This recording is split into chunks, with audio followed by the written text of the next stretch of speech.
Tento zápas sme mali pod kontrolou približne od polovičky stretnutia, keď sme dali na 5-4. Dovtedy sme bojovali se súporom na gólové šance, to bolo 4-4 prakticky, tam sa hralo tvrdo, zodpovedne sme hrali dozadu.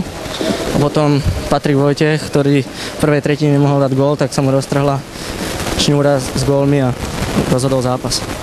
Áno, samozrejme, lebo brankár, keď nemôže zvihnúť ruku, tak to je špatné, lebo prvú tretinu vychytal výborne. Myslím si, že to bol jeho životný výkon.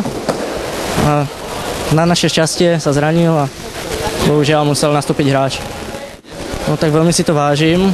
Bolo to hodnotenie všetkých vedúcich ligy. Tak neviem, musím to na budúcu sezónu obhájiť. No tak celú sezónu hrali sme tak kolísavo.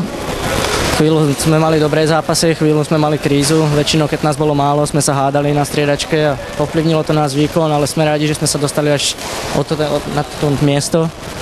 A sme veľmi radi za tretie miesto.